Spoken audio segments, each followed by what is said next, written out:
King Edward II's death was more horrific than you imagine. Ambient sound. A cold wind drifts through iron bars, chains rattle faintly, a fire crackles in the distance. His name was Edward of Caernarfon, son of a conqueror, heir to a throne soaked in conquest and rebellion. He ruled a kingdom fractured by war, swollen with pride and poisoned with betrayal, and he died. Not as a king, not as a man, but as a creature flayed by power, lust, and hatred in a death so grotesque it would echo for centuries. This is not a story for the weak of heart. This is not the sanitized version you were taught in school. This is the real end of King Edward II of England, the most humiliating, horrifying royal death in British history. He was born on April 25th, 1284 in a grand stone fortress in Caernarfon Castle, Wales, the fourth son of Edward I, the iron-fisted monarch known as the Hammer of the Scots, a legend in his own right, hard, militaristic, dominating. Edward II was none of these things. Where his father was cold steel, Edward was soft wax. He preferred music over war, men over queens, pleasure over politics. From the start, his reign was a ticking bomb. He inherited the throne in 1307 following his father's death. At the age of 23, with the crown of England newly laid on his head, he crowned another man his lover, Piers Gaveston, with riches, power, and proximity the court had never seen before. The nobility seethed. Piers wasn't just a favourite, he was the favourite, given lands, jewels, and a seat at Edward's side. Literally and figuratively, he became the face of royal indulgence. He insulted barons openly. He wore purple robes only kings were meant to wear. He even sat beside Edward during private councils, speaking for him. They called him the king's idol, a jester, a demon wrapped in silks, and they wanted him gone. In 1312 they acted. A group of powerful nobles, led by Thomas, Earl of Lancaster, captured Gaveston, dragged him from sanctuary and executed him without trial. They stabbed him through the chest, beheaded him, and left his body in a ditch. Edward was shattered, but he could not retaliate. He was king, in name only. From that moment on, something inside him rotted. He married Isabella of France, the daughter of King Philip IV, a political alliance dressed as matrimony. Isabella was beautiful, calculating, and humiliated repeatedly. Edward replaced Gaveston with another man, Hugh Despenser the Younger, a ruthless manipulator, and yet again, Edward surrendered himself completely emotionally, politically, physically. The Despensers rose like leeches. They seized lands, they tortured opponents, they imprisoned noblewomen and confiscated entire estates. The court descended into tyranny, and England burned. Rebellions broke out in the north. Welsh nobles revolted. Scottish armies under Robert the Bruce slaughtered English forces at Bannockburn, a loss so catastrophic it permanently ended English claims to Scotland. All the while, Edward clung to Despenser like a drowning man to stone. Isabella watched. She waited. And in 1325 she made her move. Sent to France on diplomatic duty. She refused to return unless Despenser was exiled.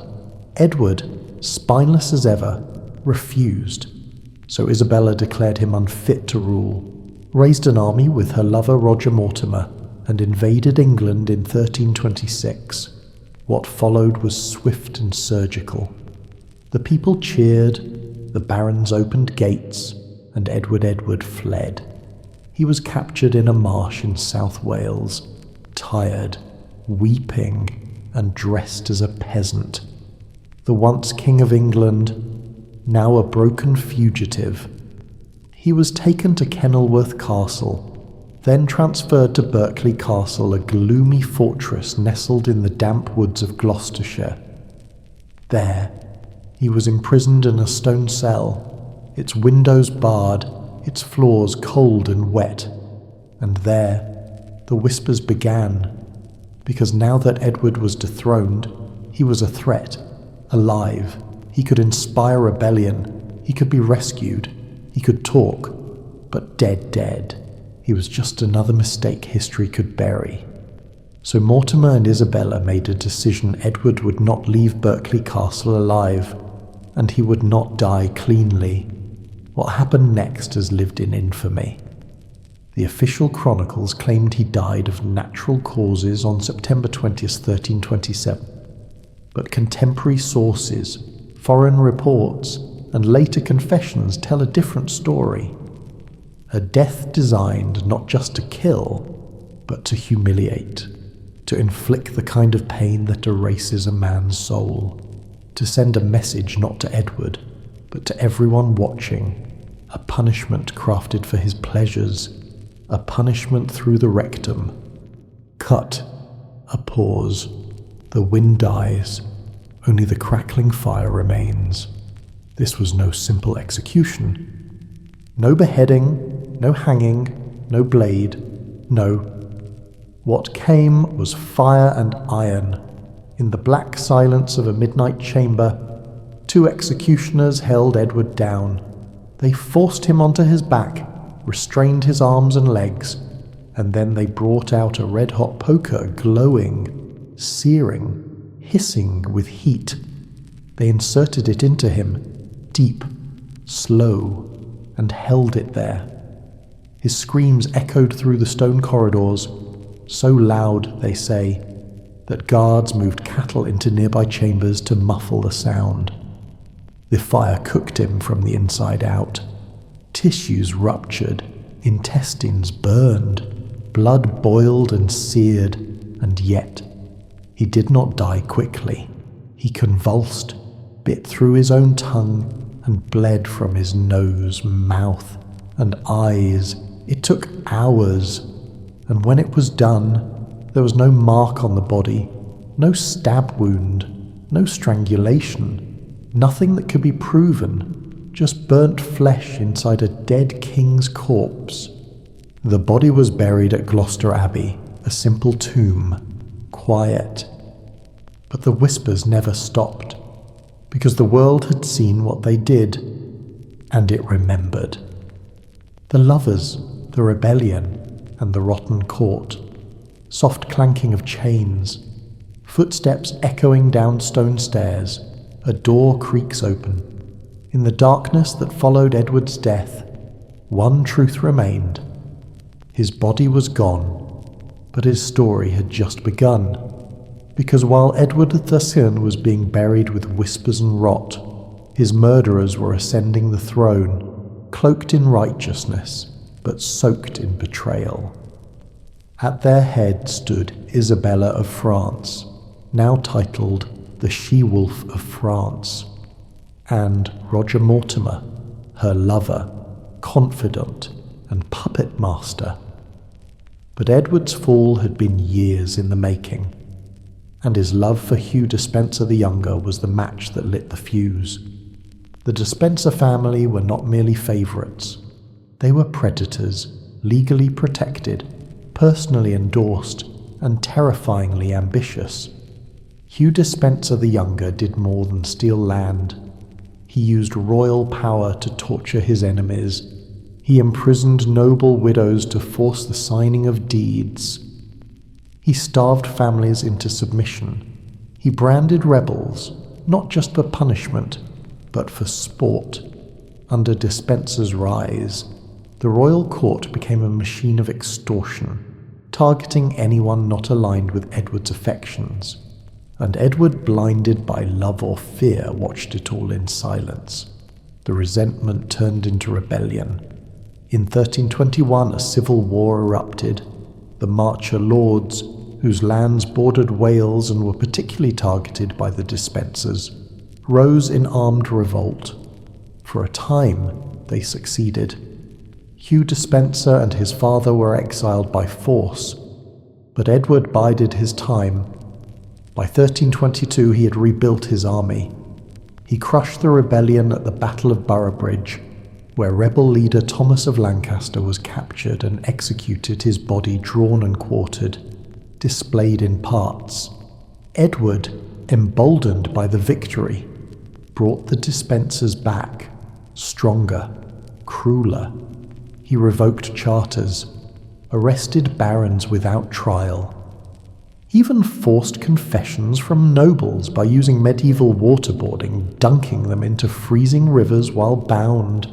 Again and again, England bled under its own crown, but Isabella had been watching, and she was done waiting.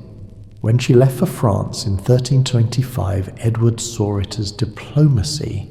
She saw it as liberation. While in Paris, she met Roger Mortimer, a nobleman recently escaped from the Tower of London, a man burned with vengeance and political hunger. Together, they were electric. Their relationship was not merely carnal, it was strategic. Isabella had French gold, Mortimer had English allies. Together, they raised a mercenary force and set sail in 1326. Landing in Essex, they began marching not through enemy lines but through welcoming towns.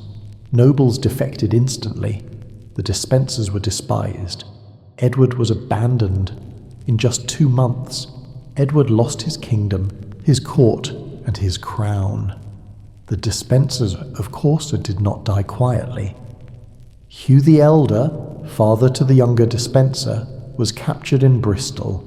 He was dragged to the gallows, hung in full armour so his own weight would crush his windpipe. His body was beheaded and fed to the dogs, but his son Edward's closest companion was reserved for something more theatrical.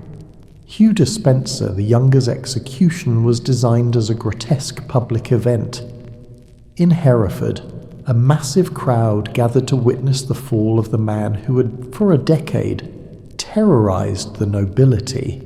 He was stripped naked, crowned with nettles, and mounted backward on a skinny, mangy horse symbolizing the reversal of his fortune. Then came the ritual of treason. He was tied to a ladder, and his genitals were sliced off in front of him. They were burned in a brazier, still steaming while he watched. Then, still alive, he was disemboweled. His intestines were pulled out slowly in front of the crowd. He screamed until his vocal cords snapped.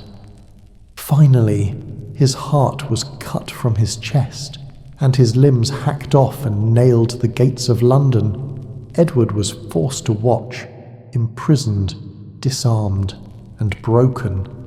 He saw his lover destroyed piece by piece, not in a moment of rage, but in a state-sponsored spectacle, a warning, a performance.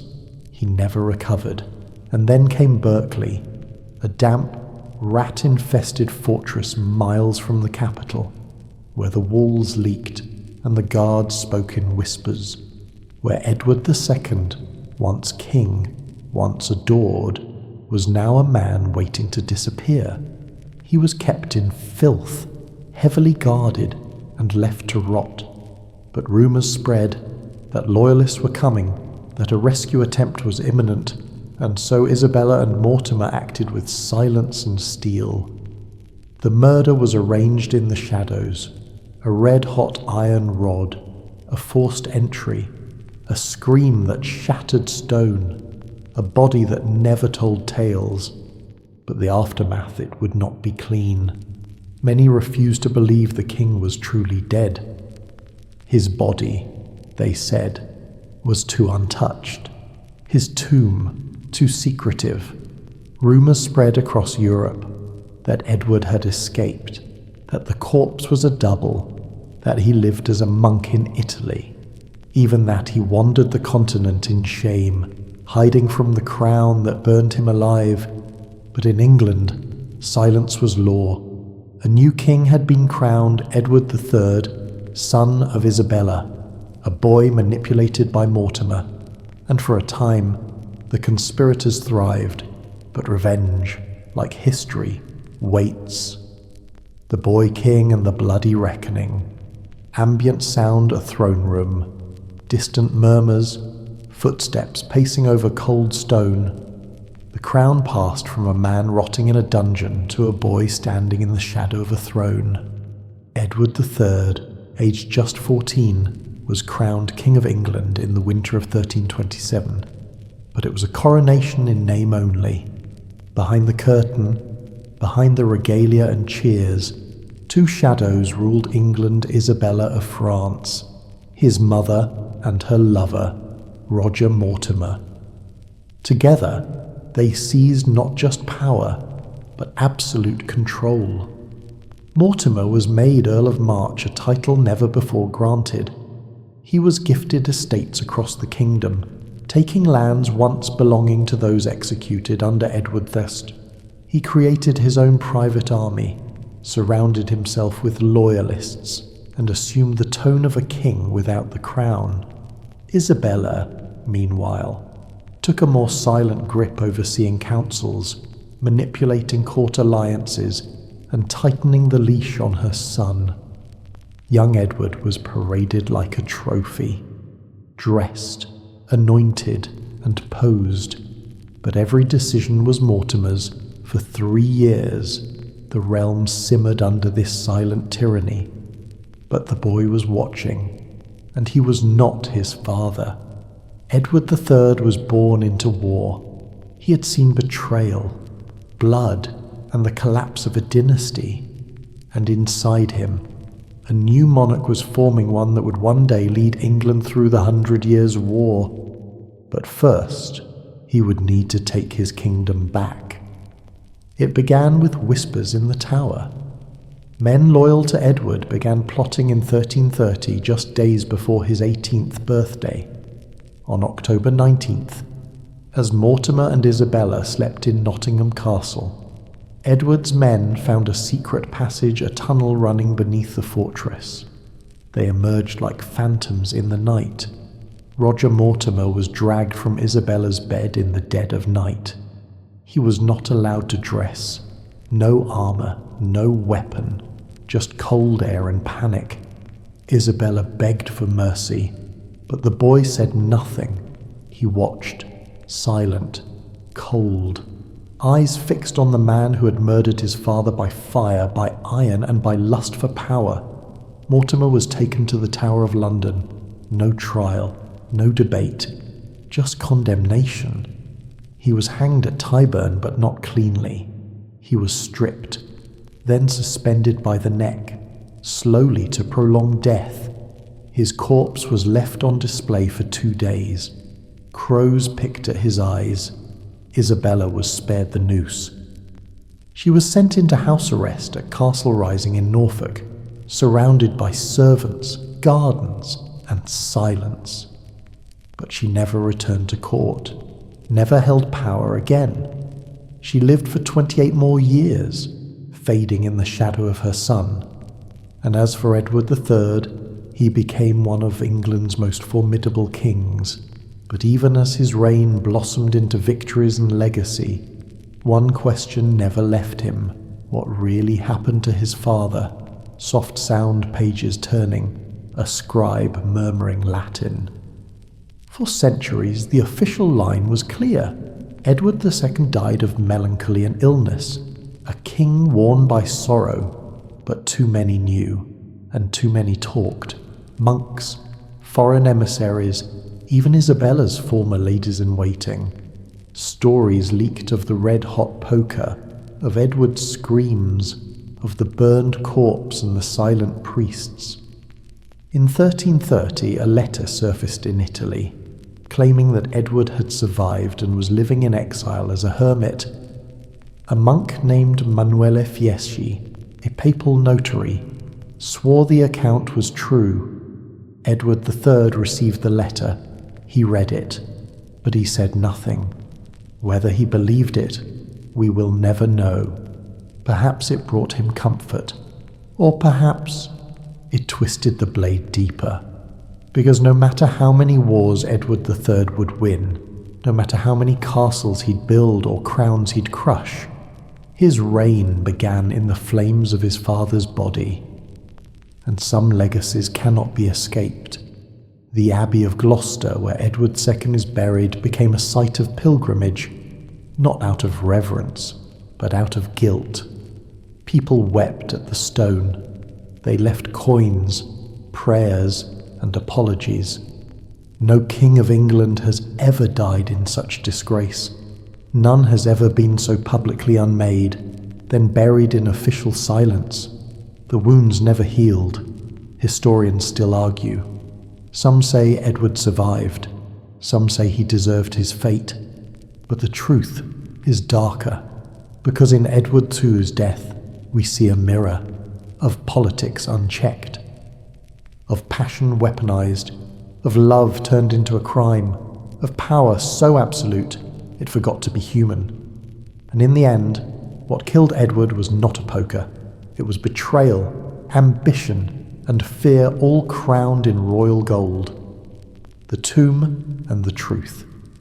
Edward's death reconsidered. Ambient sound, soft Gregorian chant, distant thunder, the hiss of a candle extinguishing. Gloucester Cathedral stands proud today. A marvel of medieval architecture arches sweeping into heaven, stained glass whispering prayers in light.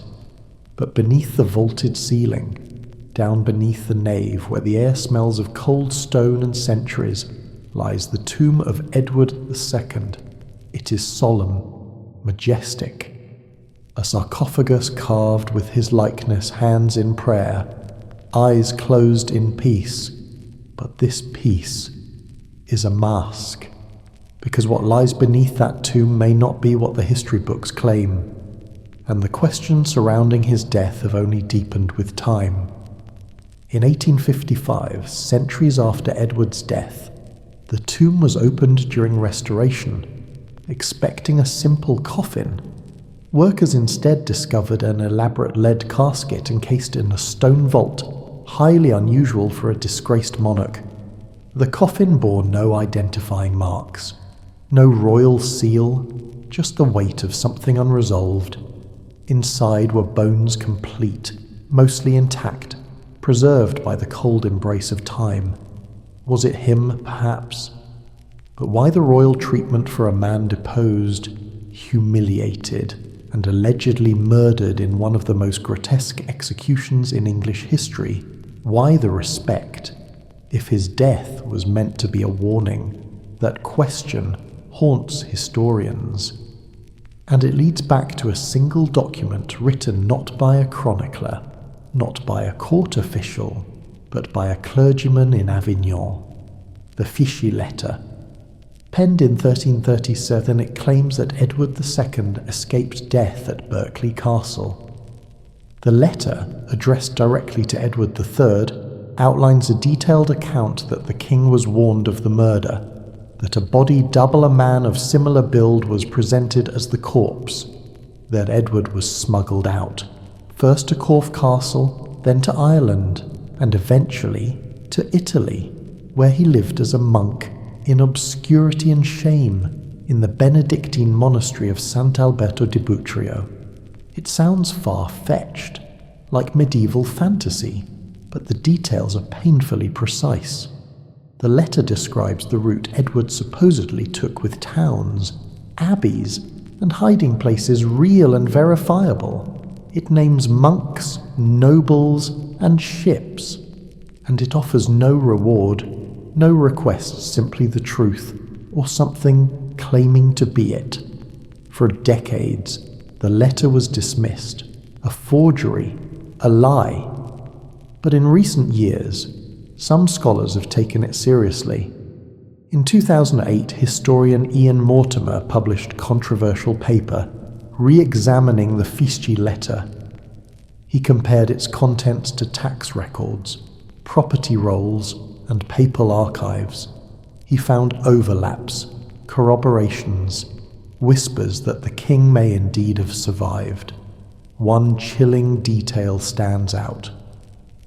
In the year 1330, a man fitting Edward's description was granted protection in Cologne, Germany, under a false name.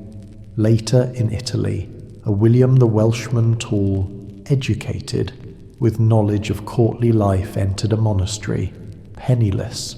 The timing aligns, but the truth still elusive. If Edward lived, why remain hidden? Because returning would unravel the legitimacy of his son. It would split the realm again. And above all, because the world believed he'd been burned from within. To rise from that death would be like crawling out of hell. And maybe he preferred the silence of obscurity over the noise of power.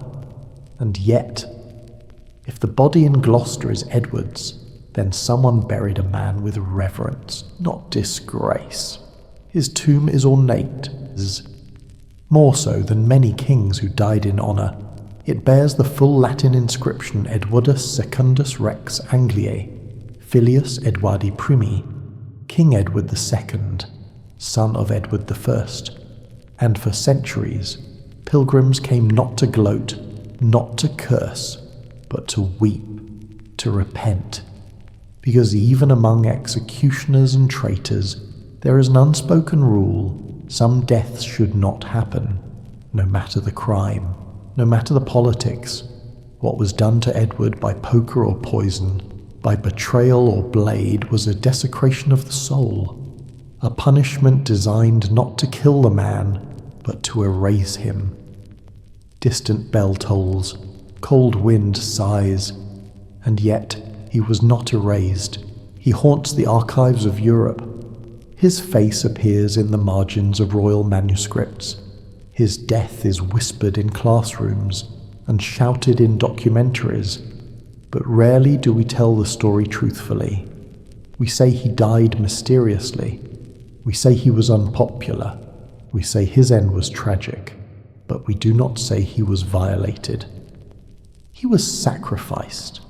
He was silenced in the cruelest way ever imagined by a throne. The fire that pierced his body did not stay in that castle. It spread into politics, into art, into the DNA of monarchy itself. Because after Edward, every English king looked over his shoulder. Every favourite feared a blade. Every whisper in the dark felt like a promise of ash and iron. Legacy of fire. Edward's death in modern memory. Opening sounds, crackling fire, slow heartbeat, echo of distant chanting. Time does not always bury the dead. Sometimes it preserves them not in flesh, but in memory, in rumours, in fear. And in the pages we turn with shaking hands, centuries later. King Edward II of England died in the most humiliating, horrifying way a monarch could. And though his body may rest under stone, his death its symbols, its screams never left us. It lingers like smoke in the halls of history. The truth about Edward's death, whether by fire and poker or by suffocated silence, may never be proven with certainty. But its cultural impact has become something far more powerful than a footnote in royal genealogy. It became a myth, a symbol, and a warning. In the centuries that followed, England's monarchy evolved. Kings became more calculated. Favoritism was handled with more discretion.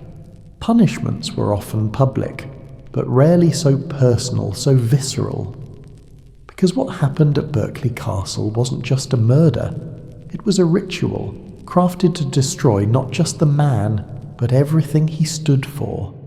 A king who loved too freely, who ruled too weakly, who refused to conform to the violent expectations of a medieval crown. And so, the crown fought back with flames and steel and silence. By the 16th century, chroniclers had started to embellish Edward's demise. Some began inserting the phrase ignita virga, a heated rod, directly into the narrative. The Tudor historians used Edward's death as a cautionary tale, not against tyranny, but against homosexuality, favoritism, and weakness. The moral was clear: a king must be a man of iron, or he will die by iron. And so Edward's humanity was erased. His grief over Gaveston, his loyalty to Despenser, his poetic love of art, music, and peace, all dismissed as effeminacy, as decay. But time, like fire, can also purify.